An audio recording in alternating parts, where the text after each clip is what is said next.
Hello all, welcome back to all of you in Python series. In today's video we are going to cover loop. So loop, or we also call it as a iterative statement. So why we need iterative statement? For example, if we want to execute certain line of code a certain number of times, then you're not going to write those statement a number of times in your code. Instead of this, what you will do, you will create one loop. You will keep your statement in that loop and run the code, right? So based on certain condition, your statement gets executed and you will get your desired output, right? So in Python, before jumping to loop, let's focus on range, because range is very important in while we work on loop in Python. So basically, a range method generates sequences from a given condition, right? Because when you want to execute loop, you need certain condition, your start position, your end position, right? So this sequences we can achieve from the range object or range method. Okay, so whatever the sequence generated from the range is immutable. Immutable means you cannot change the start and end position in between the execution of program, right? So you cannot modify it. That's why it is immutable, right? The syntax of range, you can see on this, the syntax of range is basically range, your start position, your stop, and your step. So here start and step is optional, right? So if you won't mention start, then by default it will start from 0. If you won't mention step, then by default it will start from 1, and your stop is excluded in the range. I will cover this practically. What does it mean exactly? Okay, why we are saying stop is excluded while we will use this range, right? Now, this step, very important thing we need to see here. This step can be positive and negative. If you want to run your loop in reverse order, then what you need to do, you need to just give this step is some negative number, so that your loop will generate in reverse order, right? So if negative, then your start should be greater than your stop condition, right? Now I just pasted some the output of range. So if we just use range 5, you can see on the screen I just uses range 5 here. So I'm not using here start position, I'm not giving optional step. So this is basically the end, right? The stop position, right? I would say stop condition. So it will produce range sequence from 0, because as we know, if we are omitting this start, then by default it will start from 0. So we'll get sequences from 0 to 4, and this 5 is excluded. So 0, 1, 2, 3 and 4, 5 sequences we'll get here. If we use range like this 1 and 5, this 1 is your start position, 5 is your end position, then it will produce sequence from 1 to 4. Similarly, if we keep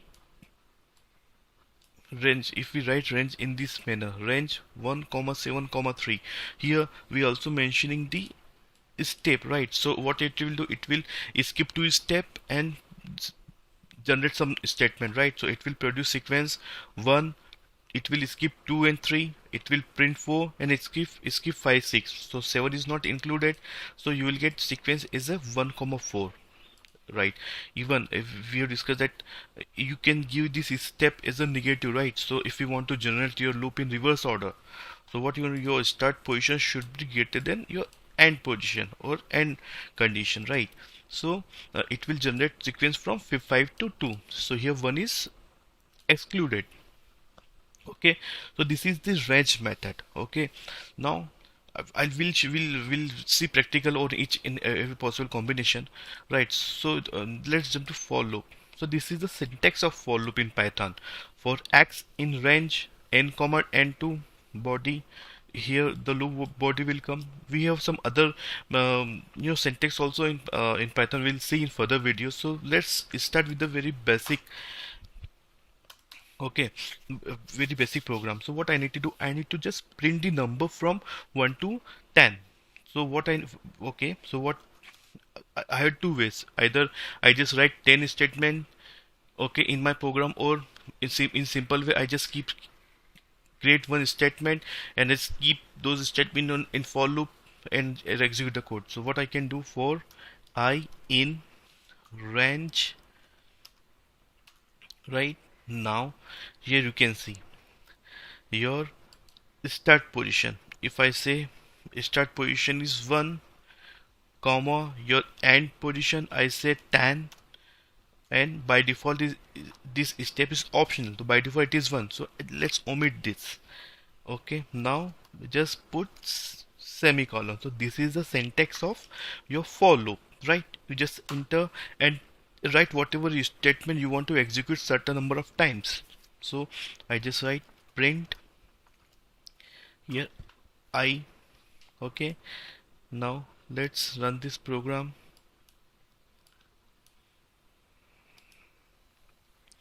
You can see here 1 2 3 4 5 6 7 8 9, right? So it starts from 1, it goes to 9, right? Because 10 is excluded in the range, right? And 1 is included and this 10 is excluded, so we'll get output from 1 to 9, right? Now during we also we have, I also told you that these sequences are immutable, means you cannot modify these sequences during the program. For example, if I want to prove my point, what I can do, I can say x equals to 10 here, and I just pass here x, and what I can do, I write just I equals to I plus 1 and x equals to x plus 1, right? So this x and this x is totally different, two different variable, right? So this x and this I and this x and this I are two different variable, right? So your loop will generate the same output, because this sequences, whatever the sequences will be generated by this range is immutable, you cannot modify here, right? If you are going to modify, then the Python will treat this I and x two different variable. So let's run the program, you will see the output is same, right? So this is the sequence, whatever the sequence is generated by these range objects are immutable, you cannot modify during the execution of the program, right? Now I just show you the reverse. For example, I need to just write I in range, okay, my start position, my end position, and my condition, right? What I need to do here, I need to just write print I. Just run the program. So you will see it's 5 4 3 2, right? This one is excluded and your loop is generating in reverse order. Okay, so this is the for loop, right?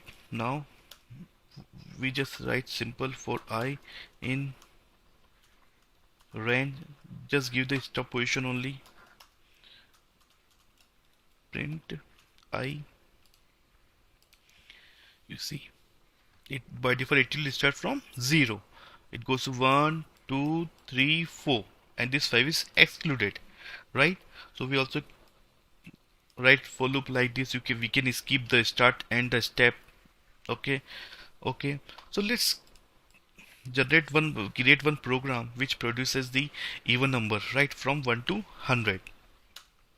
Okay, so what I need to write here, for I in range, right, we need to generate from 1 to 100, right? To 1 is my start position, and I cannot write here 100 because I need to generate 1 to 100. So what I need to do, I need to just write till 101, because 101 is excluded, so my loop will generate sequences from 1 to 100.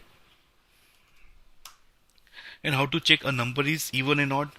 If we are getting modulus of any number by 2 is 0, then it is a even number, otherwise odd number. So what we can check here, if I is a number, mod by, this is modulus, right? We have checked in operator, 2 equals to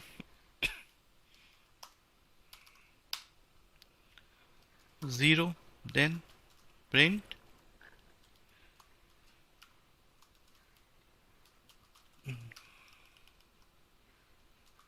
number is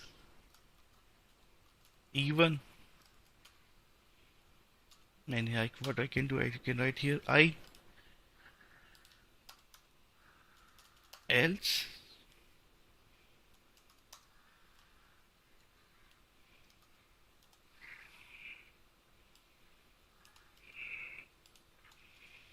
number is odd, right?